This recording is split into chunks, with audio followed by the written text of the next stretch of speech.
മുസ്ലിങ്ങളുടെ നാട്ടിൽ സ്ഥിരതാമസം പാടില്ല. അമുസ്ലിങ്ങളുടെ നാട്ടിൽ സ്ഥിരതാമസം പാടില്ല. അമുസ്ലിങ്ങളുടെ നാട്ടിൽ നിന്ന് മുസ്ലിങ്ങൾ മാത്രമുള്ള ഇസ്ലാമിന്റെ നാട്ടിലേക്ക് ഹിജറ പോകണം. അതേപോലെ അമുസ്ലിങ്ങളുടെ നാട്ടിലേക്ക് ടൂർ പോകാൻ പാടില്ല. മുസ്ലിങ്ങളുടേതല്ലാത്ത കലണ്ടറുകൾ ഒരു കാര്യത്തിലും ആശ്രയിക്കാൻ പാടില്ല. ഇവിടെ നടക്കുന്ന ജയന്തികളോടും അതേപോലെ ജന്മദിനങ്ങളോടും ഒരു വിധത്തിലും സഹകരിക്കാൻ പാടില്ല. ഇന്ത്യയിലെ ഇസ്ലാമിക സംസ്കാരം അല്ലാത്തവയുടെ ഒരു നന്മയും എടുത്തു പറയാൻ പാടില്ല. മുസ്ലിം രാജ്യവും അമുസ്ലിം രാജ്യവും തമ്മിൽ യുദ്ധമുണ്ടായാൽ ദേശീയതയുടെ പേരിൽ നാം അമുസ്ലിം രാജ്യത്തോടൊപ്പം നിൽക്കരുത്. ക്ഷേത്രത്തിലേക്കും പള്ളിയിലേക്കുമുള്ള വഴി ഒരു ബോർഡിൽ അടയാളപ്പെടുത്താൻ അനുവദിക്കരുത്. സർക്കാർ തന്നെ ഇത് ചെയ്യുകയാണെങ്കിലും നാം അത് മായ്ച്ചു കളയണം. ഇങ്ങനെ പറഞ്ഞ് അമുസ്ലിങ്ങൾക്ക് വഴി കൊടുക്കാൻ പാടില്ല. പറഞ്ഞ് അവസാനം എത്തുന്നത് മലപ്പുറം ജില്ലയിൽ ഏതെങ്കിലും ഒരു അധ്യാപകൻ, ഒരു സർക്കാർ ഉദ്യോഗസ്ഥൻ ജോലിക്ക് വന്നാൽ, അമുസ്ലിമായ ഒരാൾ ജോലിക്ക് വന്നു കഴിഞ്ഞാൽ അദ്ദേഹം 4, 5, 10 വർഷം ജോലി ചെയ്തുകൊണ്ട് റിട്ടയർ ചെയ്തിട്ടോ പ്രൊമോഷൻ നേടിയിട്ടോ നാട്ടിലേക്ക് തിരിച്ചു പോകുമ്പോ മലപ്പുറത്തുകാരെ കുറിച്ച് നല്ലത് പറയരുത് എന്ന് പറഞ്ഞു കഴിഞ്ഞാൽ അവരോട് നല്ല രീതിയിൽ പെരുമാറ്റം പോലും ഉണ്ടാകാൻ പാടില്ല എന്ന്, ഇതാണ് ഇസ്ലാമിന്റെ നയം എന്ന് പറഞ്ഞുകൊണ്ട് ഒരു ബഹുസ്വര സമൂഹത്തിൽ മുസ്ലിം അങ്ങനെയാണ് ജീവിക്കേണ്ടതെന്ന് പറഞ്ഞുകൊണ്ട് മഹാനായ വലിയ വലിയ പണ്ഡിതന്മാരുടെയും മറ്റുമൊക്കെ പേര് ഉദ്ധരിച്ചുകൊണ്ട് ഇവിടെ പ്രചാരണം നടന്നുകൊണ്ടിരിക്കുന്നു. ഇതിനെക്കുറിച്ചുള്ള പ്രസംഗങ്ങൾ നടന്നുകൊണ്ടിരിക്കുന്നു. വർഷങ്ങളോളം ഇത്തരത്തിലുള്ള ആശയപരമായ പ്രചാരണങ്ങൾ നടന്നിട്ട് പലരും മൗനം പാലിച്ചപ്പോ ഈ സത്യം തുറന്നു പറയാൻ ആർജവം കാണിച്ചു എന്നൊരു തെറ്റാണ് ഈ സംഘടന അതിന്റെ പേരിൽ ചെയ്തുകൊണ്ടിരിക്കുന്നത് എന്ന് ആർക്കെങ്കിലും തോന്നുന്നുണ്ടെങ്കിൽ ഈ തെറ്റുകൾ ആവർത്തിക്കുക എന്നുള്ളതാണ് ഈ സംഘടന ഏറ്റവും വലിയ അജണ്ട എന്ന് സാന്ദർഭികമായി ഞാൻ സൂചിപ്പിക്കുകയാണ്. ഞാൻ പറഞ്ഞു വരുന്ന കാര്യം, പ്രഭാഷണങ്ങൾ നടന്നാലും ഇത്തരത്തിലുള്ള ആശയ പ്രചാരണങ്ങൾ നടന്നാലും നാം ആലോചിക്കണം, ഇന്ത്യ ഒരു ബഹുസ്വര സമൂഹമാണ്. മതമുള്ളവനും മതമില്ലാത്തവനും, ദൈവമുണ്ടെന്ന് വിശ്വസിക്കുന്നവനും ഇല്ലെന്ന് വിശ്വസിക്കുന്നവനൊക്കെ ഒരുമിച്ച് കൂടുന്ന ഒരു ബഹുമത സമൂഹത്തിലാണ് നമ്മൾ ജീവിച്ചുകൊണ്ടിരിക്കുന്നത്. മറുഭാഗത്ത് ഫാഷിസ്റ്റ് ശക്തികൾ ശക്തമായ ഭീഷണിയുമായിട്ട് ഉയർന്നു വന്നുകൊണ്ടിരിക്കുന്നു. ഇങ്ങനെ കടന്നു വരുന്ന സമയത്ത് ഇന്ത്യ രാജ്യത്തെ മുസ്ലിം സമൂഹം എന്ത് നിലപാട് സ്വീകരിക്കണം? ഒരു ബഹുമത സമൂഹത്തിനിടയിൽ ഒരു മുസ്ലിം എങ്ങനെ ജീവിക്കണമെന്ന് ഇത്തരം ആളുകളുടെ പ്രഭാഷണം കേട്ടിട്ടല്ലല്ലോ കാലങ്ങളായി മുസ്ലിം സമൂഹം ഇവിടെ ജീവിച്ചു വന്നത്. മുസ്ലിം സമൂഹം ഇവിടെ ജീവിച്ചു വന്ന രീതി ഏതാണ്?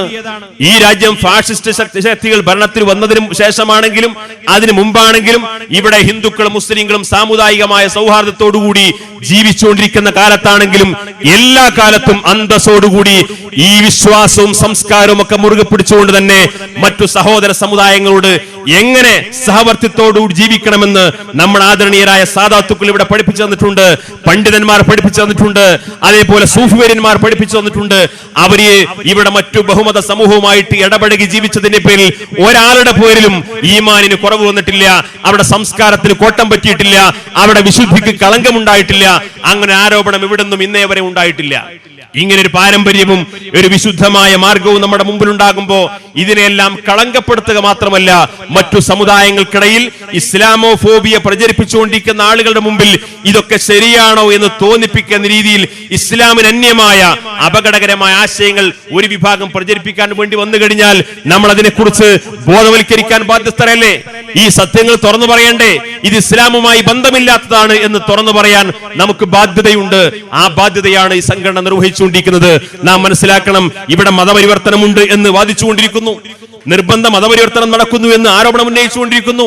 അങ്ങനെ ഇസ്ലാമിക പ്രബോധനത്തിന്റെ എല്ലാ വഴികളും തടസ്സപ്പെടുത്താൻ ആവശ്യമായിട്ടുള്ള വലിയ ഗൂഢാലോചനയോടുകൂടി സർക്കാർ തലത്തിൽ പോലും ഫാഷിസ്റ്റ് ശക്തികൾ വ്യത്യസ്തമായ അജണ്ടകളുമായി കടന്നു വരുന്നു. അങ്ങനെ കടന്നു വരുമ്പോ നമ്മൾ അതിനെക്കുറിച്ച് പറഞ്ഞു കൊടുക്കേണ്ട രീതി ഏതാണ്? ഇവിടെ ഒരുപാട് ആളുകൾ പരിശുദ്ധമായി ഇസ്ലാം സ്വീകരിച്ചിട്ടുണ്ടല്ലോ. ഒരാൾ ഇസ്ലാമിലേക്ക് വരുന്നു എന്ന് പറഞ്ഞാലോ അല്ലെങ്കിൽ മറ്റേതെങ്കിലും മതത്തിലേക്ക് ഒരാൾ പോകുന്നു എന്ന് പറഞ്ഞാലോ ഇന്ത്യ രാജ്യത്തിന്റെ ഭരണഘടനയിലിടത്തോളം കാലം അത് ഒരു തെറ്റല്ല. ഈ രാജ്യത്തെ ഭരണഘടനയുടെ മൗലികമായ അവകാശ തത്വങ്ങളിൽ പറയുന്നുണ്ട്, ഇന്ത്യ രാജ്യത്തെ ഏത് പൗരനും, ഏത് മുസ്ലിമും എന്നല്ല, ഏത് ഹിന്ദുവും എന്നല്ല, ഏത് പൗരനും അവൻ ഇഷ്ടപ്പെടുന്ന മതം സ്വീകരിക്കാം, അത് പ്രബോധനം ചെയ്യാം, ആചരിക്കാം, അനുഷ്ഠിക്കാം.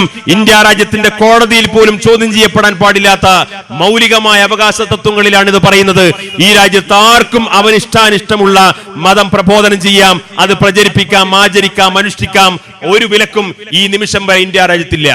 നരേന്ദ്രമോദി ഭരിച്ചുകൊണ്ടിരിക്കുന്ന കാലത്ത് പോലും നമ്മുടെ സുപ്രീം കോടതിയുടെ ചീഫ് ജസ്റ്റിസ് പുതുതായി ചുമതലയെടുത്ത TS ഠാക്കൂർ ഉറക്കെ വിളിച്ചു പറഞ്ഞ സത്യം എന്താണ്? അദ്ദേഹം പറഞ്ഞു, ലോകത്തുള്ള വിവിധ രാജ്യങ്ങളിലുള്ള ഇന്ത്യക്കാരല്ല, മറ്റു രാജ്യങ്ങളിലുള്ള ആളുകൾ ഇന്ത്യയിൽ വന്നു കഴിഞ്ഞാൽ പോലും ഒരു പ്രാഥമികമായ ഒരു പൗരന് വേണ്ട നിയമപരീക്ഷ അവർക്ക് നൽകണമെന്ന് അനുശാസിക്കുന്ന ഒരു ഭരണഘടനയും ജുഡീഷ്യറിയും ഇന്ത്യ രാജ്യത്തുള്ളിടത്തോളം കാലം വിദേശീയർക്കല്ല, ഇന്ത്യക്കാരിലെ ഏത് പൗരനും ആ ഭരണഘടനാപരമായ സ്വാതന്ത്ര്യം ഇന്ത്യ രാജ്യത്ത് വകവെച്ച് നൽകുന്നുണ്ട് എന്ന് ഈ രാജ്യത്തിന്റെ സുപ്രീം കോടതിയുടെ ചീഫ് ജസ്റ്റിസ് സാക്ഷാൽ നരേന്ദ്രമോദിയുടെ മൂക്കിന് ചുവട്ടിൽ വെച്ചുകൊണ്ട് ആർജവത്തോടുകൂടി വിളിച്ചു പറയുന്ന ഒരു ജനാധിപത്യത്തിന്റെയും ജുഡീഷ്യറിയുടെയും ആ ബലവും ആ ശക്തിയും ഇന്നും നമ്മുടെ രാജ്യത്ത് ശേഷിക്കുന്നുവെങ്കിൽ ഈ ഫാഷിസത്തെ നേരിടേണ്ട രീതി ഏതാണ്? ഈ അപകടത്തെ നേരിടേണ്ട രീതി ഏതാണ്?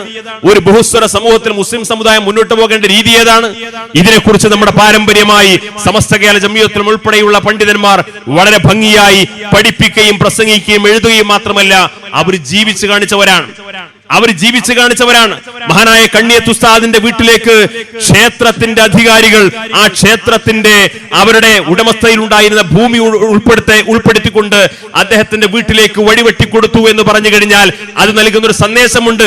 ഒരാൾക്ക് വഴി കൊടുത്തതിന്റെ സന്ദേശമല്ല, നേരെ മറിച്ച് ഒരാൾ സത്യവിശ്വാസിയായി സമ്പൂർണ്ണ മുസ്ലിമായി നമ്മളൊക്കെ കേട്ടിട്ടുള്ളത് പോലെ ഒരു കറാഹത്ത് പോലും ചെയ്യാതെ സൂക്ഷ്മശാലിയായി ജീവിച്ച ഒരു മനുഷ്യനെ ഒരു ക്ഷേത്രത്തിന്റെ പരിപാലകരായ ആളുകൾക്ക് അദ്ദേഹത്തിന് നടന്നു പോകാൻ റോഡ് വെട്ടിക്കൊടുക്കാൻ കഴിയുന്ന രീതിയിലേക്ക് ഈ ബഹുസ്വരതയെ ഉൾക്കൊള്ളാൻ സാധിക്കുമെങ്കിൽ ഓരോരുത്തർക്കും അവരുടേതായ മതവിശ്വാസം അനുസരിച്ചുകൊണ്ട് ജീവിക്കുമ്പോൾ തന്നെ ഈ സാമുദായിക സൗഹാർദ്ദത്തെ നിലനിർത്തുവാനും ഈ ബഹുസ്വരതയെ ഉൾക്കൊണ്ടുകൊണ്ട് ജീവിക്കാനും ആവശ്യമായ ഒരു സാഹചര്യം നമ്മുടെ നാട്ടിലുണ്ട് എന്നാണ് ഈ പറഞ്ഞതിന്റെ താല്പര്യം. ഏതെങ്കിലും ഒറ്റപ്പെട്ട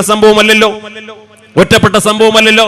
ആലി മുസ്ലിയാരുടെ ചരിത്രം പരിശോധിച്ചു നോക്കിയാൽ, മമ്പറന്നങ്ങളുടെ ചരിത്രം പരിശോധിച്ചു നോക്കിയാൽ, വെളിയങ്കോട് ഉമർഖാദിയുടെ ചരിത്രം പരിശോധിച്ചു നോക്കിയാൽ, എന്തിനധികം നമ്മുടെ സമസ്ത കേരള ജംഇയ്യത്തുൽ ഉലമയുടെ ഓരോ പണ്ഡിതന്മാരുടെയും ചരിത്രം പരിശോധിച്ചു നോക്കിയാൽ അവിടെ അയൽവാസികളോ സുഹൃത്തുക്കളോ അവരുടെ അടുത്ത സഹപാഠികളോ ഒക്കെ ആയിട്ട് ഒരുപാട് അമുസ്ലിം സഹോദരന്മാരുണ്ടാകും. ആ മുസ്ലിം സഹോദരന്മാരോടൊക്കെ അവിടെ നിലപാടെന്തായിരുന്നു? അവരുടെ സ്നേഹവും സൗഹാർദ്ദവും നിലനിർത്തിയതിന്റെ കാരണത്താൽ അവർക്ക് എന്തെങ്കിലും വിശ്വാസ ചോർച്ച വന്നോ? ആദർശ വ്യതിയാനങ്ങൾ സംഭവിച്ചോ? അവിടെ സംസ്കാരത്തിൽ വല്ല വ്യതിയാനങ്ങൾ ഉണ്ടായോ? ഒരിക്കലുമില്ല. ഈ വിശ്വാസവും സംസ്കാരവും മുറുകെ പിടിച്ചുകൊണ്ട് ജീവിക്കാൻ കഴിയുന്ന സാഹചര്യം നമ്മുടെ രാജ്യത്തുണ്ട് എന്ന് പറയാനും അത് പ്രവർത്തിച്ച് കാണിച്ചു കൊടുക്കാനുമാണ് ഇക്കാലം അത്രയും നമ്മുടെ പൂർവ്വസൂരികളായ പണ്ഡിതന്മാർ ശ്രമിച്ചിട്ടുള്ളത്. ഈ IS പോലെയുള്ള അപകടകരമായ ആശയപ്രചാരണങ്ങൾ ലോകത്ത് നടന്നുകൊണ്ടിരിക്കുന്ന കാലത്ത്, അത്തരത്തിലുള്ള ഭീഷണിയെ കുറിച്ച് ലോകം ചർച്ച ചെയ്തുകൊണ്ടിരിക്കുന്ന കാലത്ത് അത്തരം ചർച്ചകൾ നടക്കുന്ന രീതിയിലേക്ക് തീയിലേക്ക് എണ്ണ ഒഴിക്കുന്ന ഇത്തരത്തിലുള്ള ആശയപ്രചാരണങ്ങൾ നടക്കുമ്പോൾ തീർച്ചയായും അതിനെ പ്രതിരോധിക്കാൻ നമ്മൾ ബാധ്യസ്ഥരാണ്.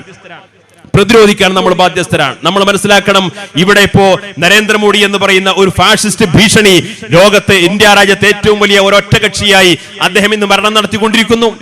കേരളത്തെ പോലെയുള്ള അത്തരത്തിലുള്ള ഒരു സാംസ്കാരികമായ അത്തരത്തിലുള്ള ഒരു ദേശീയതയെ സാംസ്കാരികമായി ഇവർ അടിച്ചേൽപ്പിക്കാൻ കഴിയുന്ന ആ ദേശീയതയൊന്നും ഒരിക്കലും ഉൾക്കൊള്ളാതെ അതിനോടൊക്കെ പുറംതിരിഞ്ഞു നിൽക്കുന്ന കേരളത്തെ പോലും എങ്ങനെയെങ്കിലും വലയിൽ വീഴ്ത്താൻ കഴിയുമോ എന്നതിന്റെ ഏറ്റവും വലിയ പരീക്ഷണത്തിന്റെ ഭാഗമായിട്ടാണ് ഇന്നും ഇന്നലെയും നാളെയും ഒക്കെ കോഴിക്കോട് കേന്ദ്രീകരിച്ചുകൊണ്ട് അവിടെ ദേശീയ കൗൺസിൽ നടന്നുകൊണ്ടിരിക്കുന്നത്. രാജ്യത്തെ മുഴുവൻ കേന്ദ്രമന്ത്രിമാർ, 300ഓളം വരുന്ന പാർലമെന്റ് മെമ്പർമാർ, അവിടെ രാജ്യസഭാംഗങ്ങൾ, 9 മുഖ്യമന്ത്രിമാർ, അങ്ങനെ സർവ്വ സന്നാഹങ്ങളോടുകൂടി ഒരു വലിയ മഹാസംഭവമായിട്ട് കോടിക്കണക്കിന് രൂപ ചെലവഴിച്ചുകൊണ്ട് ഇവിടെ സമ്മേളനം നടത്തുമ്പോൾ അവർ ഉന്നം വെക്കുന്നത് എന്താണ്?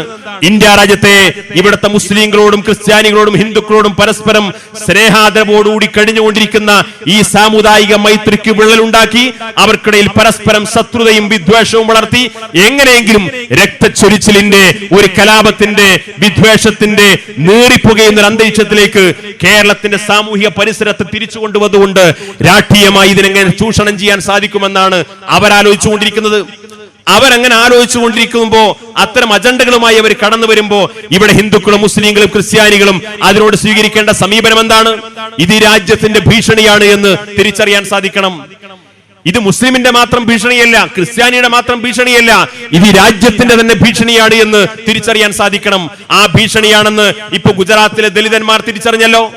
2002 മുസ്ലിം സമുദായത്തെ ചുട്ടിച്ചാമ്പലാക്കുന്ന കൂട്ടക്കൊലകൾക്ക് നരേന്ദ്രമോദി നേതൃത്വം കൊടുത്തപ്പോ അറിഞ്ഞോ അറിയാതെയോ ആ കൂട്ടക്കൊലക്ക് ആവശ്യമായിട്ടുള്ള സകല സൗകര്യങ്ങളും ചെയ്തു കൊടുത്ത അവിടുത്തെ ദലിത് വിഭാഗത്തിൽപ്പെട്ട വലിയൊരു വിഭാഗം ആളുകൾ ഇന്ന് സ്വയം തിരിച്ചറിഞ്ഞു.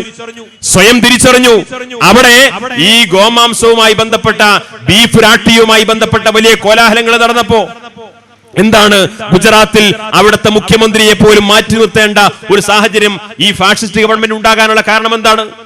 ദലിത് വിഭാഗത്തിൽപ്പെട്ട ആളുകൾക്ക് ഈ ഭക്ഷണം കഴിക്കാൻ ഏതായാലും സ്വാതന്ത്ര്യമില്ല. പക്ഷേ അവിടെ ജീവൻ നശിക്കപ്പെട്ട ചത്തുകിടക്കുന്ന പശുവിന്റെ ഇറച്ചി അവർ ഉപയോഗിക്കുന്നില്ല. ആ പശു ചത്തുകിടന്നാൽ ആ ജീവനില്ലാത്ത പശുവിനെ കൊണ്ടുപോയി കുഴിച്ചിടുന്ന ജോലിയാണ് അവിടുത്തെ ദലിതുകൾക്കുള്ളത്. കുഴിച്ചിടുന്ന ജോലിയുള്ള ആ ദലിതിൽപ്പെട്ട 1-2 ആളുകൾ തീരുമാനിച്ചു ഏതായാലും കൊണ്ടുപോയി കുഴിച്ചിടാൻ പോവാണ്. എന്നാൽ ജീവന്റെ 2 അറ്റം കൂട്ടിമുട്ടിക്കാൻ വേണ്ടിയിട്ട് പട്ടിണിപ്പാവങ്ങളായിട്ടുള്ള 2 ദലിത് സഹോദരന്മാർ തീരുമാനിച്ചു ഇത് കുഴിച്ചിടുന്നതിന് മുമ്പ് അതിന്റെ തൊലി ഉരിഞ്ഞിട്ട് ആ തൊലി എവിടെയെങ്കിലും കൊണ്ടുപോയി വിറ്റാൽ എന്തെങ്കിലും കാശ് കിട്ടും, വിശപ്പടക്കം പണം കിട്ടും എന്ന് തിരിച്ചറിഞ്ഞിട്ട് ആ തൊലി ഉരിയാൻ ശ്രമിച്ചപ്പോ അവിടുത്തെ ദലിതുകൾക്കെതിരെ മാരകമായ പീഡനങ്ങളും അക്രമങ്ങളും അഴിച്ചുവിട്ടു. 12,000-ഓളം വരുന്ന സ്ത്രീകളും കുട്ടികളും അടക്കമുള്ള ദലിത് വിഭാഗമാണ് അവിടുത്തെ BJP സർക്കാരിനെതിരെ ശക്തമായ സമരങ്ങളുമായി രംഗത്ത് വന്നത്. ആ സമരങ്ങൾ നിക്കപ്രതിയില്ലാതെയാണ് സാക്ഷാൽ നരേന്ദ്രമോദിയുടെ വലങ്കയ്യായ ഗുജറാത്ത് മുഖ്യമന്ത്രി അവർക്ക് മാറ്റേണ്ടി വന്നത്. ആരുടെ പ്രതിഷേധം കൊണ്ടാണ്? ഈ ഫാഷിസത്തിന്റെ എല്ലാ തേരോട്ടത്തിന്റെയും കേന്ദ്രമായ ഗുജറാത്തിന്റെ മുഖ്യമന്ത്രിയെ മാറ്റുന്ന ഒരു തലത്തിലേക്കുള്ള ഒരു മുന്നേറ്റത്തിന് നേതൃത്വം കൊടുത്താൻ മുസ്ലിങ്ങൾ നടത്തിയ സമരമാണോ? അല്ല. ദലിത് വിഭാഗത്തിൽപ്പെട്ട ഒരു വിഭാഗം നടത്തിയുള്ള ശക്തമായ സമരം കൊണ്ട് ഫാഷിസ്റ്റ് ഭരണകൂടങ്ങളെ വിറപ്പിക്കാൻ സാധിച്ചുവെങ്കിൽ അതിന് സമാനമായ പ്രക്ഷോഭങ്ങളും ഫാഷിസ്റ്റ് വിരുദ്ധ മൂവ്മെന്റുകളും നമ്മുടെ രാജ്യത്ത് നടന്നുകൊണ്ടിരിക്കുന്നു. ഒരു മുസ്ലിം സഹോദരൻ മുഹമ്മദ് അഖ്ലാഖ് എന്ന് പറയുന്ന 50 വയസ്സുകാരനായ വയോവൃദ്ധനായ ഒരു മനുഷ്യനെ നട്ടപ്പാതിര നേരത്ത് വീട്ടിൽ കിടന്നുറങ്ങുന്ന മനുഷ്യനെ ആ വീട്ടിൽ നിറക്കിക്കൊണ്ടുവന്നിട്ട് പട്ടിയെ പോലെ തല്ലിക്കൊല്ലുന്നത് പോലെ തല്ലിക്കൊന്നു. എന്നിട്ട് പറഞ്ഞു അദ്ദേഹത്തിന്റെ വീട്ടിലെ ഫ്രിഡ്ജിൽ ബീഫ് മാംസം സൂക്ഷിച്ചിട്ടുണ്ട് എന്നാണ് കാരണം പറഞ്ഞത്. ഞങ്ങൾ ആലോചിച്ച് നോക്കണം, ഈ മുഹമ്മദ് അഖ്ലാഖിന്റെ കൊലപാതകവുമായി ബന്ധപ്പെട്ടിട്ട് ഇവിടെ കേവലം മുസ്ലിങ്ങൾ മാത്രമാണോ സമരം നടത്താൻ വന്നത്? മുസ്ലിം പണ്ഡിതന്മാർ മാത്രമാണോ അതിൽ പ്രതിഷേധിച്ചത്? അല്ല. ഈ നീചമായ പ്രവർത്തനത്തിനെതിരെ, ഈ ഫാഷിസത്തിന്റെ ഈ വൃത്തികെട്ട ഈ തോന്നിവാസങ്ങൾക്കെതിരെ സമരവുമായി രംഗത്ത് വരാൻ മുസ്ലിങ്ങളോടൊപ്പം ഹിന്ദുക്കൾ ഉണ്ടായിരുന്നു, ക്രിസ്ത്യാനികൾ ഉണ്ടായിരുന്നു, ദലിതുകൾ ഉണ്ടായിരുന്നു, മറ്റു സമുദായങ്ങൾ ഉണ്ടായിരുന്നു. ഈ രാജ്യത്തിന്റെ ഒരു ഭീഷണിയാണ് ഈ ഫാഷിസം എന്ന് തിരിച്ചറിയാൻ ഈ രാജ്യത്തെ എല്ലാ വിഭാഗം ജനങ്ങളും തയ്യാറായിക്കൊണ്ടിരിക്കുന്നു. നമ്മൾ ആലോചിക്കണം, ഇന്ത്യ രാജ്യത്ത് ഏറ്റവും വലിയ ഒറ്റകക്ഷിയായി നരേന്ദ്രമോദി ഭരിച്ചുകൊണ്ടിരിക്കുന്നു എന്ന് നമ്മൾ പറയുമ്പോഴും കേവലം 32% ജനങ്ങളുടെ വോട്ടാണ് നരേന്ദ്രമോദിക്കുള്ളത്. 32% ജനങ്ങളുടെ വോട്ട്, 68% ജനങ്ങളുടെ വോട്ടും നരേന്ദ്രമോദി ഇന്ത്യയുടെ പ്രധാനമന്ത്രി ആവരുത് എന്ന് പറഞ്ഞുകൊണ്ട് ചെയ്ത വോട്ടാണ്. പക്ഷേ കോൺഗ്രസ്സുകാർ ഒരു വഴിക്ക് പോയി, ഇടതുപക്ഷക്കാർ വേറെ വഴിക്ക് പോയി. പ്രാദേശിക കക്ഷികൾ അവരൊക്കെ സ്വയം നേതാവാകാനും സ്വയം പ്രധാനമന്ത്രിയാകാനും വേണ്ടിയിട്ട് എല്ലാം ചെറു കക്ഷികളായിട്ട് ഭിന്നിച്ചപ്പോ, മതേതര വോട്ടുകൾ ഭിന്നിച്ചപ്പോ 68%-നെതിരെ 32% വോട്ട് നേടിയിട്ടുള്ള ഒരു മനുഷ്യൻ രാജ്യത്തെ ഏറ്റവും വലിയ ഒറ്റകക്ഷിയായി പ്രധാനമന്ത്രി കസേരയിരുന്നു എന്ന് പറഞ്ഞു കഴിഞ്ഞാൽ ഇന്നും ഇന്ത്യ രാജ്യത്തിന്റെ മനസ്സാക്ഷി സാക്ഷാൽ ഈ നരേന്ദ്രമോദി നേതൃത്വം കൊടുക്കുന്ന ഫാഷിസത്തിനെതിരാണ്. ഈ ഫാഷിസത്തിനെതിരാണ് എന്ന് പറഞ്ഞു കഴിഞ്ഞാൽ ഈ ഫാഷിസത്തിന്റെ ഈ ഭരണമേധാവിത്വം ഇന്ത്യ രാജ്യത്ത് സ്ഥായിയായ ഒരു സംവിധാനമല്ല. ആ സ്ഥായിയായ സംവിധാനമല്ലാതെ ഈ രാജ്യത്തെ മുസ്ലിങ്ങൾക്കും ന്യൂനപക്ഷങ്ങൾക്കും ദലിതുകൾക്കും എല്ലാ വിഭാഗം ജനങ്ങൾക്കും ഭരണഘടനാപരമായി ഭരണഘടനാനുസൃതമായി ഈ രാജ്യത്ത് മുന്നോട്ട് പോകാൻ കഴിയുന്ന ഒരു സാമൂഹ്യമായ രാഷ്ട്രീയമായ സുസ്ഥിരത ഇവിടെ കൈവരിക്കണമെങ്കിൽ ഇവിടെ സാമുദായിക സൗഹാർദ്ദം നിലനിൽക്കണം, ഇവിടെ ബഹുസ്വരത നിലനിൽക്കണം. ഈ ബഹുസ്വരത ഉൾക്കൊണ്ടുകൊണ്ട് പ്രവർത്തിക്കാൻ കഴിയുന്ന രീതി ഉണ്ടാവണം.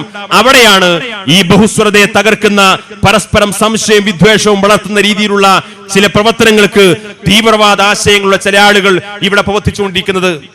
കഴിഞ്ഞ ദിവസം നമ്മൾ മഞ്ചേരിയിൽ കണ്ടു, ഹിന്ദു ഐക്യവേദി ഒരു മാർച്ച് നടത്തുന്നു. അവരൊരു മാർച്ച് തിരുവനന്തപുരത്തേക്കും ഒരു മാർച്ച് മഞ്ചേരിയിലേക്കും നടത്തുന്നു. ഈ മാർച്ച് നടത്താൻ വേണ്ടി അവർ പറഞ്ഞ കാരണം എന്താണ്? തിരുവനന്തപുരത്തുള്ള മുജാഹിദ് പ്രസ്ഥാനത്തിന്റെ സലഫി സെന്ററിലേക്കും മഞ്ചേരിയിൽ NDF-കാരന്റെ കേന്ദ്രത്തിലേക്കും ഹിന്ദു ഐക്യവേദി പരസ്യമായിട്ട് മാർച്ച് പ്രഖ്യാപിച്ചു. അവർ പറഞ്ഞു ഇവിടെ നിർബന്ധ മതപരിവർത്തനം നടക്കുന്നുണ്ട്. ഇസ്ലാമിലേക്ക് ആളുകളെ ഭീഷണിപ്പെടുത്തിയും പ്രലോഭനം നടത്തിയിട്ടൊക്കെ പണം കൊടുത്തിട്ടൊക്കെ കൊണ്ടുവന്നുകൊണ്ടിരിക്കുകയാണ്. അങ്ങനെ നിർബന്ധ മതപരിവർത്തനം നടക്കുന്നുണ്ട്. ആ നിർബന്ധ മതപരിവർത്തനത്തിന്റെ കേന്ദ്രങ്ങൾ ഞങ്ങൾ ഇത് അടച്ചുപൂട്ടാൻ പോകുന്നു എന്ന് പറഞ്ഞുകൊണ്ട് ഹിന്ദു ഐക്യവേദിയുടെ പേരിൽ മാർച്ച് പ്രഖ്യാപിച്ചു. നമ്മുടെ നാട്ടിൽ എന്തെല്ലാം മാർച്ചുകൾ ഉണ്ടാവാറുണ്ട്. ഒരു ജനാധിപത്യ രാജ്യത്ത് പ്രതിഷേധിക്കാനും പ്രക്ഷോഭം നടത്താനുമുള്ള സ്വാതന്ത്ര്യം എല്ലാവർക്കും ഉണ്ട്. നിങ്ങൾ ആലോചിച്ച് നോക്കൂ, ആരെങ്കിലും എവിടേക്കെങ്കിലും മാർച്ച് നടത്തുമെന്ന് പ്രഖ്യാപിച്ചു കഴിഞ്ഞാൽ ആ മാർച്ച് ഞങ്ങൾ തടയാൻ പോകുമെന്ന് ആരെങ്കിലും പറയാറുണ്ടോ? ആ മാർച്ച് തടയാൻ പോകുമെന്ന് ആരെങ്കിലും പറയാറുണ്ടോ? പക്ഷെ നടന്നത് ഇങ്ങനെയാണ്. NDF-കാരൻ പ്രഖ്യാപിച്ചു തിരുവനന്തപുരത്തേക്ക് അതേപോലെ മഞ്ചേരിയിലേക്കും ഇവർ പ്രഖ്യാപിച്ച ഈ ഹിന്ദു ഐക്യവേദിയുടെ മാർച്ച് ഞങ്ങൾ തടയാൻ പോവാണ്. മുജാഹിദ് സംഘടന ആളുകൾ പറഞ്ഞു ഞങ്ങളെ സ്ഥാപനത്തിലേക്ക് വരുന്ന മാർച്ച് നിങ്ങൾ തടയാൻ വരണ്ട, അതിന്റെ കാര്യം ഞങ്ങൾ നോക്കിക്കോളാം. അല്ല എന്നാലും വേണ്ടില്ല, ഞങ്ങൾ തടയാൻ വരുന്നു പറഞ്ഞു. അങ്ങനെ മഞ്ചേരിയിലേക്ക് ഒരു കൂട്ടർ തടയാൻ പോയി, ഒരു കൂട്ടർ തിരുവനന്തപുരത്തേക്കും തടയാൻ പോയി. തടയാൻ പോയിട്ട് എന്താ പറയുന്നത്? എന്താണ് അതിനു വേണ്ടി പ്രചരിപ്പിച്ചത്? എന്താണ് അതിനു വേണ്ടി പോസ്റ്റ് ഒട്ടിച്ചത്? മുസ്ലിം സ്ഥാപനങ്ങൾ കയ്യേറാനുള്ള ശ്രമങ്ങൾ ഇതാ ഞങ്ങൾ തടയാൻ പോകുന്നു. മുസ്ലിം സ്ഥാപനങ്ങൾ കയ്യേറുന്ന ഈ സംഘപരിവാറിന്റെ RSSന്റെ നീക്കങ്ങളെ ഞങ്ങൾ തടയാൻ പോകുന്നു എന്ന് പറയുന്നു. RSS ഇവിടെ പ്രചരിപ്പിച്ചുകൊണ്ടിരിക്കുന്ന കാര്യങ്ങളിൽ 1% ശരിയുണ്ടെന്ന് നമ്മൾ പറയുന്നില്ല. നമ്മളിത് പറയുമ്പോൾ നമ്മൾ RSSന്റെ ചാരന്മാരാണ്.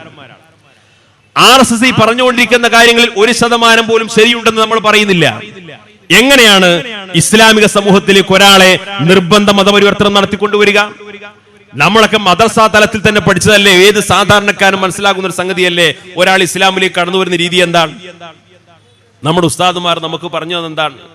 ഏത് മദ്രസാ വിദ്യാർത്ഥിക്കും അറിയാം, ഒരു മനുഷ്യൻ അവൻ കെലിമ ചൊല്ലണം, മനസ്സിലുറപ്പിച്ചുകൊണ്ട് നാവുകൊണ്ട് വെളിവാക്കി ചൊല്ലണം എന്നാണ് ഉസ്താദുമാർ പഠിപ്പിച്ചത്. ഏത് സാധാരണക്കാരനും ബോധ്യമുള്ള സംഗതിയാണ്. ഒരാൾ അവന്റെ മനസ്സിലുറപ്പിച്ചുകൊണ്ടായിരിക്കണം ഒരാൾ ഷഹാദത്ത് കലിമ ചൊല്ലേണ്ടത്, ഇസ്ലാമിലേക്ക് കടന്നു വരേണ്ടത്. പണ്ഡിതന്മാർക്കിടയിൽ അതിനെക്കുറിച്ചുള്ള ചർച്ച നടന്നിടത്ത് മനസ്സിലുറപ്പിക്കണം എന്ന കാര്യത്തിൽ ആർക്കും തർക്കമില്ല. നാവുകൊണ്ട് വെളിവാക്കി പറയണോ പറയണ്ടേന്ന് മാത്രമേ അഭിപ്രായമുള്ളൂ. അത്രമാത്രം ഒരു മനുഷ്യന്റെ മനസ്സുകൊണ്ട് മാത്രം തീരുമാനമെടുക്കാവുന്ന ഒരു സംഗതിയാണല്ലോ ഒരാൾ പരിശുദ്ധമായ ഇസ്ലാമിലേക്ക് കടന്നു വരിക എന്ന് പറയുന്ന സംഗതി. ആ ഇസ്ലാമിലേക്ക് ഒരാൾ കടന്നു വരുന്ന രീതിയെ നിർബന്ധ മതപരിവർത്തനം എന്നൊരു പേര് വെച്ചുകൊണ്ട് RSSകാരൻ ഒരു ഭാഗത്ത് പ്രചാരണം നടത്തുമ്പോ എങ്ങനെയാണ് ഒരാൾ ഇസ്ലാമിലേക്ക് കടന്നു വരുന്ന രീതി എന്നതിനെ കുറിച്ച് ഈ സമൂഹത്തിന് മുമ്പിൽ ബോധവൽക്കരിക്കാനുള്ള ആ അവസരത്തെ ഉപയോഗപ്പെടുത്തേണ്ടതിന് പകരം ഈ സ്ഥാപനം അങ്ങനെ കയ്യേറാൻ വരാൻ പാടില്ല, ഇങ്ങോട്ട് മാർച്ച് നടത്താൻ പാടില്ല, അങ്ങനെ മാർച്ച് നടത്തിയാൽ ഞങ്ങളത് തടയും എന്നുകൊണ്ട് പറയുമ്പോ അത് അങ്ങനെ ഞങ്ങളിത് തടയാൻ വേണ്ടി വരുന്നു എന്ന് പറഞ്ഞിട്ട് പുതിയൊരു പ്രതിരോധം സൃഷ്ടിക്കപ്പെടുമ്പോ നമ്മൾ ആലോചിക്കണം, ഒരു മൂന്നാം കക്ഷി ഇത് കാണുന്നുണ്ട്. ഇവിടെ ഇപ്പൊ സെക്രട്ടേറിയറ്റിലേക്ക് മാർച്ച് നടക്കാറുണ്ട്, പോലീസ് സ്റ്റേഷനിലേക്ക് മാർച്ച് നടക്കാറുണ്ട്, ഒരു രാഷ്ട്രീയ പാർട്ടി മറ്റു രാഷ്ട്രീയ പാർട്ടിക്കെതിരെ മാർച്ച് നടക്കാറുണ്ട്. അതൊക്കെ എതിരാളികൾ പോയി തടയല. ആ രാജ്യത്തെ ക്രമസമാധാന നിലനിർത്താൻ ആവശ്യമായിട്ടുള്ള പോലീസ് ഡിപ്പാർട്ട്മെന്റ് അതിന്റെ കാര്യങ്ങൾ നിർവഹിക്കുന്നുണ്ടല്ലോ. ഇവർ പ്രചരിപ്പിച്ചു ഉത്തരേന്ത്യൻ സംസ്ഥാനങ്ങളിലും സംഘപരിവാർ ശക്തികൾ ഇങ്ങനെ മാർച്ച് നടത്താറുണ്ട്, സ്ഥാപനങ്ങൾ കയ്യേറാൻ വേണ്ടി മാർച്ച് നടത്താറുണ്ട്. ആ മാർച്ച് നടത്തുമ്പോ അവിടെ സംഭവിക്കാറുള്ളത്, ആ മാർച്ച് തുടങ്ങിക്കഴിഞ്ഞാൽ ആ വഴികളിലുള്ള മുഴുവൻ മുസ്ലിം കച്ചവട സ്ഥാപനങ്ങളും ഇവർ ചുട്ടുചാമ്പലാക്കും. മുസ്ലിം സ്ത്രീകളെ കണ്ടാൽ ക്രൂരമായി ബലാത്സംഗം ചെയ്യും. ആ വഴികളിലുള്ള പള്ളികളെല്ലാം തകർക്കപ്പെടും. ഇങ്ങനെയാണ് ഉത്തരേന്ത്യൻ സംസ്ഥാനങ്ങളിലൊക്കെ ഇവർ സാധാരണ മാർച്ച് നടത്താറുള്ളത്. അതേപോലെ ഒരു മാർച്ച് ഇതാ മഞ്ചേരിയങ്ങാടിയിൽ വരാൻ പോവാണ്. എന്നിട്ട് ക്ലാസ് എടുത്തുകൊണ്ടിരിക്കുകയാണ്. കച്ചേരിപ്പടിയിൽ നിന്ന് മാർച്ച് തുടങ്ങിയാൽ പിന്നെ കച്ചേരിപ്പടി ജുമാ മസ്ജിദ്, ആ മസ്ജിദ് ആദ്യം, പിന്നെ കുറച്ച് കഴിഞ്ഞാൽ ജില്ലാശുപത്രിന്റെ അവിടെ, കുറച്ച് അങ്ങോട്ട് പോയി കഴിഞ്ഞാൽ ആ മാർക്കറ്റിന്റെ അവിടെ വേറെ പള്ളി, കുറച്ചുകൂടി അങ്ങോട്ട് കഴിഞ്ഞാൽ മേലാക്കാൻ ജുമാ മസ്ജിദ്. അങ്ങനെ സുന്നിന്റെയും മുജാഹിദിന്റെയും ജമാഅത്തിന്റെയും എല്ലാ പള്ളിയും പൊളിച്ചിട്ട് ഞങ്ങളെ സ്ഥാപനത്തേക്ക് എത്തുള്ളൂ. അതുകൊണ്ട് ഈ മാർച്ച് തടയാൻ വേണ്ടിയിട്ട് നിങ്ങൾ എല്ലാവരും വരണം. ഈ രീതിയിലുള്ള വളരെ വൈകാരികമായ പ്രചാരണം നടത്തിക്കൊണ്ട് മുസ്ലിം സമൂഹം എന്തൊക്കെയോ വലിയ ഭീഷണി നേരിടുന്നു എന്ന പ്രതീതി സൃഷ്ടിച്ചുകൊണ്ട് അത്തരത്തിലുള്ള രീതി വലിയ ധൈര്യശാലികളായി വലിയ തന്റെ ഇടം കാണിക്കുന്നവരായിട്ടൊക്കെ എന്നിട്ട് നമ്മുടെ സമൂഹത്തിന് മുമ്പിൽ അതിന്റെ പേര് വലിയ പെരുമ്പറടിച്ചുകൊണ്ട് നിൽക്കുന്നു. എന്നിട്ട് കച്ചേരിപ്പടിയിൽ ഈ വിഭാഗം നടത്തിയിട്ടുള്ള ഹിന്ദു ഐക്യവേദി മാർച്ച് പുറപ്പെടുന്ന ആ സ്ഥലത്ത് ഇവർ വര വരച്ചിട്ട് ഇങ്ങനെ നിൽക്കുകയാണ്. ആ വരന്റെ അവിടെ നിന്ന് കടന്നാൽ ഞങ്ങൾ ഇപ്പൊ ശരിയാക്കി തരാം. മുമ്പൊരു സ്കൂളില് ക്ലാസ് ടീച്ചർ അധ്യാപകൻ കുട്ടിയോട് പറഞ്ഞു, കുട്ടികൾ വല്ലാതെ അങ്ങനെ വികൃതിയും ബഹളം ഉണ്ടാക്കിയ പറഞ്ഞു, വലിയ ആ വികൃതി കാണിക്കുന്ന പയ്യനെ വിളിച്ചിട്ട് പറഞ്ഞു, ദാ നിന്നെ ഞാൻ വരച്ച വരിയിൽ നിർത്തുന്നു പറഞ്ഞു, നിന്നെ ഞാൻ വരച്ച വരിയിൽ നിർത്തുന്നു പറഞ്ഞു. പണ്ടൊക്കെ അങ്ങനെ കുട്ടിയോട് പറഞ്ഞു കഴിഞ്ഞാൽ കുട്ടികൾ വേഗം ബേജാറായിട്ടിരിക്കും. ഇന്നത്തെ ന്യൂ ജനറേഷൻ ആണെങ്കിൽ അപ്പക്കപ്പളം മറുപടി കിട്ടും. കുട്ടിയോട് പറഞ്ഞു, നിന്നെ ഞാൻ വരച്ച വരിയിൽ നിർത്തുന്നു. വരച്ച വരിയിൽ നിർത്തുന്നു പറഞ്ഞപ്പോ കുട്ടി തിരിച്ചു ചോദിച്ചു, നിന്നിട്ടില്ലെങ്കിലോ എന്ന് ചോദിച്ചു. നിന്നിട്ടില്ലെങ്കിലോ എന്ന് ചോദിച്ചപ്പോ പിന്നെ മാഷ് പറഞ്ഞു, പിന്നെ ഇത് നിൽക്കണോടത്ത് ഞാൻ വരക്കുമെന്ന് പറഞ്ഞു. ഇതേപോലെ നമ്മളൊക്കെ സാധാരണ പല സ്ഥലങ്ങൾക്കും മാർച്ച് നടത്തുന്ന സംഘടനക്കാരാണ്. നമ്മൾ പോലീസുകാരോട് പോയി ചോദിക്കും, അല്ല നിങ്ങൾ എവിടെ ഇത് തടയാം, ഞങ്ങൾക്ക് അവിടെ സമാപന പൊതുയോഗം നടത്താൻ വേണ്ടിയിട്ടാണ്, നിങ്ങളിത് എവിടെ തടയാ, ആ തടയുന്ന സ്ഥലം പറഞ്ഞാൽ ഞങ്ങൾക്ക് അവിടെ മൈക്കും പരിപാടിയൊക്കെ കിട്ടിയിട്ട് നിങ്ങൾ സമാപനം നടത്താൻ വേണ്ടിയിട്ടാണ്. ഇവരും പോയി ചോദിച്ചു, അല്ല നിങ്ങളിത് എവിടെ തടയാ, നമ്മൾ കച്ചേരിപ്പുഴ അവിടെ തന്നെ തടയും. എന്നിട്ട് ആ തടയുമെന്ന് ഉറപ്പുള്ള സ്ഥലത്ത് ഇവർ പോയിട്ട് വരക്കുക. എന്നിട്ട് അപ്പുറത്ത് പോയിട്ട് മൈക്കിലിങ്ങനെ വിളിച്ചു പറയാം, ആ വരന്റെ അപ്പുറം കടന്നാണ്ടല്ലോ ഞങ്ങളെ സ്വഭാവം മനസ്സിലാവും, ഞങ്ങൾ മമ്പറം തങ്ങളെ പേരക്കുട്ടികളാണ്, ഞങ്ങൾ വെളിയങ്കോട് ഉമർക്കാദിയുടെ പേരക്കുട്ടികളാണ്. ഇതാണോ ജിഹാദ്? ഇതാണോ ജിഹാദ്? എന്നിട്ട് ഇതേപോലെ ഓരോ നാടകങ്ങൾ നടത്തിയിട്ട് ഞങ്ങൾ ഇതാ സമുദായത്തെ സംരക്ഷിക്കാൻ വേണ്ടി വരുന്ന കാവലാളന്മാരാണ് എന്ന് പറഞ്ഞിട്ട് വൃത്തികേടുകൾ പറഞ്ഞിട്ട് നടക്കുകയാണ്. ഈ വൃത്തികേടുകൾ പറയുന്നതിനോ മാർച്ച് തടയുന്നതിനോ ഒന്നും നമ്മളിതില്ല, നിങ്ങൾ തോന്നിയ ദിവസമായിട്ട് നടക്കാം. പക്ഷേ ഞാൻ പറഞ്ഞ കാര്യം, ഇതൊന്നും മുസ്ലിം സമുദായത്തിന്റെ പേരിൽ മാത്രം നടത്താൻ പാടില്ല. നമ്മൾ ആലോചിക്കണം, ഇവിടെ അന്തസ്സുള്ള ആളുകളാണെങ്കിൽ അങ്ങനെ സ്ഥാപന നടത്തിപ്പുകാർ ഇവിടെ തുറന്നു പറയേണ്ടത് എന്താണ്? പരസ്യമായിട്ട് വാർത്താ സമ്മേളനം നടത്തി പറയാലോ, കുമ്മനം രാജശേഖരന് ഞങ്ങളെ സ്ഥാപനത്തിൽ വരാം, അദ്ദേഹത്തിന് സ്ഥാപനത്തിൽ വരാം, ഏത് അന്വേഷണ ഉദ്യോഗസ്ഥന്മാർക്കും വരാം, ഞങ്ങളെ സ്ഥാപനത്തിൽ അന്തേവാസികളോട് നിങ്ങൾക്ക് ചോദിക്കാം, എത്ര രൂപ തന്നിട്ടാണ് നീ ഇസ്ലാമിൽ വന്നത്, ആര് ഭീഷണിപ്പെടുത്തിയിട്ടാണ് ഇസ്ലാം സ്വീകരിച്ചത്, ആര് പ്രലോഭനം നടത്തിയിട്ടാണ് നീ ഇസ്ലാം സ്വീകരിച്ചത്, തന്റെ ഇടത്തോടുകൂടി നിങ്ങളത് ചോദിച്ച് വിലയിരുത്തി അങ്ങനെ ഒരു നിർബന്ധ മതപരിവർത്തനം അവിടെ നടന്നിട്ടുണ്ടെങ്കിൽ ആ സ്ഥാപനം നിങ്ങൾക്ക് അടച്ചുപൂട്ടാമെന്ന് ആർജവത്തോടുകൂടി പറയുന്നതിനേക്കാളപ്പുറം അങ്ങനെ മാർച്ച് നടത്തിയാൽ ഞങ്ങൾ തടയുമെന്ന് അഡ്വാൻസ് ആയിട്ട് പ്രഖ്യാപിച്ചു കഴിഞ്ഞാൽ അവിടെ എന്തോ ദുരൂഹതയുണ്ടെന്ന് ഒരു മൂന്നാം കക്ഷി മനസ്സിലാക്കിയാൽ, അല്ലെങ്കിൽ മറ്റുള്ളവർ തെറ്റിദ്ധരിച്ചു കഴിഞ്ഞാൽ ആരാണ് അതിന് ഉത്തരവാദി? എന്തിനാണ് മുസ്ലിം സമുദായത്തെ ഇങ്ങനെ വികൃതമായി ചിത്രീകരിക്കുന്നത്? ഇവിടെ ഒരു ഭാഗത്ത് ഫാഷിസ്റ്റ് ശക്തികൾ അവരെ കൊണ്ട് കഴിയാവുന്ന രീതിയിലുള്ള എല്ലാ പ്രചാരണങ്ങളും നടത്തിക്കൊണ്ടിരിക്കുന്നുണ്ട്. ലവ് ജിഹാദിന്റെ പേരിലും മറ്റുമൊക്കെ പല പേരിലും നടത്തിക്കൊണ്ടിരിക്കുന്നുണ്ട്. മാത്രമല്ല അവരുടെ ചില സാംസ്കാരികമായ ദേശീയതയുടെ പേര് പറഞ്ഞിട്ട് ഇവിടെ ശക്തമായ കാവ്യവൽക്കരണത്തിലുള്ള ശ്രമങ്ങൾ നടന്നുകൊണ്ടിരിക്കുന്നുണ്ട്. ഇതിനെയെല്ലാം അതിന്റെ അളവിലും തോതിലും തിരിച്ചറിഞ്ഞ് മനസ്സിലാക്കി പ്രബുദ്ധമായി വളർന്നു വരുന്ന ചെറുപ്പക്കാരെയും വിദ്യാർത്ഥികളെയും വളർത്തിക്കൊണ്ടുവരാനുള്ള ഉത്തരവാദിത്വമല്ലേ സമൂഹം നിർവഹിക്കേണ്ടത്? ഈ ഫാഷിസ്റ്റ് ഭീഷണിയെ അങ്ങനെയല്ലേ ചെറുത്തുതോൽപ്പിക്കേണ്ടത്? ഇവിടെ രാജ്യം സുരക്ഷിതമല്ല, ഇവിടെ വലിയ ഭീഷണിയാണ്, ഇവിടെ വലിയ പ്രശ്നമാണ് എന്നൊക്കെ പറഞ്ഞുകൊണ്ട് ഇവിടെ ഫാഷിസ്റ്റ് ശക്തികൾ വലിയ ഭീഷണി മുഴക്കിക്കൊണ്ട് ഇവിടെ എന്തൊക്കെയോ സംഭവിക്കാൻ പോകുന്നു എന്ന് പറഞ്ഞിട്ട് മുസ്ലിങ്ങളാണ് ഇവിടെ തീവ്രവാദികളാണ്, ഇവിടെ പ്രശ്നമാണ് എന്ന് പറഞ്ഞിട്ട് എല്ലാ കഥകളും മെനഞ്ഞുണ്ടാക്കുമ്പോ അവർ ഇവിടെ ചെയ്തുകൊണ്ടിരിക്കുന്ന കാര്യങ്ങളെ തുറന്നു പറയാനല്ലേ ആർജവം കാണിക്കേണ്ടത്? നിങ്ങൾ ആലോചിച്ചു നോക്കൂ, ഇപ്പൊ കഴിഞ്ഞ ദിവസം ജമ്മു കാശ്മീരിൽ 18 ജവാന്മാരാണ് കൊല്ലപ്പെട്ടത്. 18 ജവാന്മാർ. ഇന്നിപ്പോ നവാസ് ഷെരീഫും അതേപോലെ നമ്മുടെ പ്രതിരോധ മന്ത്രിയും അങ്ങോട്ടും ഇങ്ങോട്ടും സംവാദം തുടങ്ങി. രാജ്യത്തിന്റെ പ്രതിരോധ മന്ത്രിമാർ തമ്മിൽ അങ്ങോട്ടും ഇങ്ങോട്ടും വർത്തമാനവും അങ്ങോട്ടും ഇങ്ങോട്ടും മറുപടി പറയാൻ തുടങ്ങി.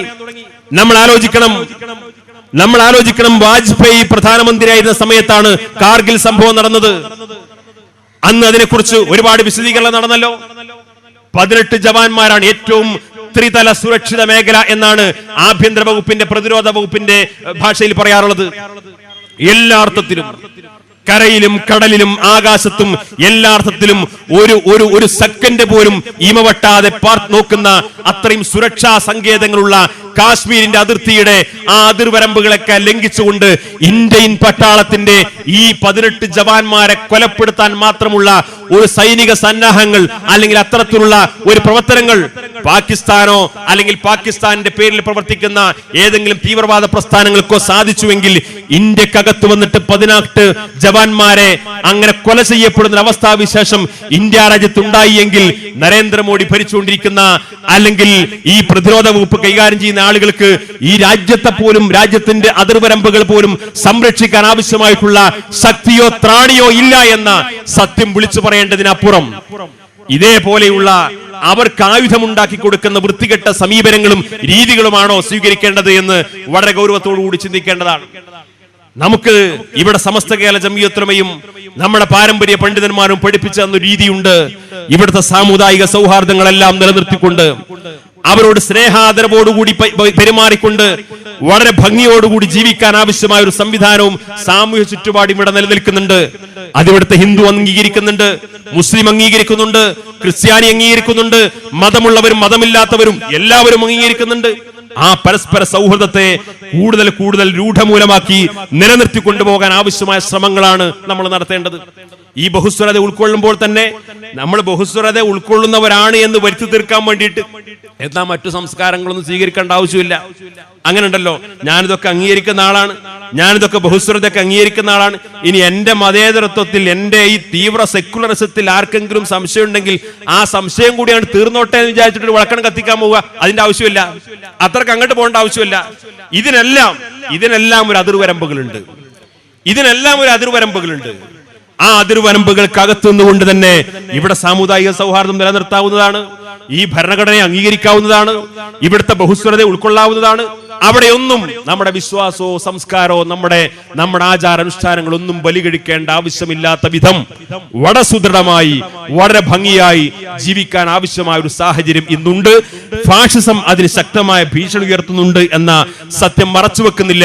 പക്ഷേ ആ ഫാഷിസ്റ്റ് ഭീഷണിക്കെതിരെ ഇവിടെ പോരാടുന്ന ആളുകൾ മുസ്ലിങ്ങൾ മാത്രമല്ല, ക്രിസ്ത്യാനികൾ മാത്രമല്ല, ദലിതുകൾ മാത്രമല്ല, ഈ രാജ്യത്തെ മഹാഭൂരിപക്ഷം വരുന്ന ജനങ്ങളും ഈ രാജ്യത്തുള്ള ഈ പൈതൃകവും പാരമ്പര്യവും നിലനിൽക്കണമെന്ന് ആഗ്രഹിക്കുന്നവരാണ് എന്ന തിരിച്ചറിവോടുകൂടിയാവണം ഒരു ബഹുസ്വര സമൂഹത്തിൽ നമ്മൾ വിശ്വാസികളായി നമ്മുടെ സാംസ്കാരികമായ പൈതൃകം ഉയർത്തിപ്പിടിച്ചുകൊണ്ട് ജീവിക്കേണ്ടത്.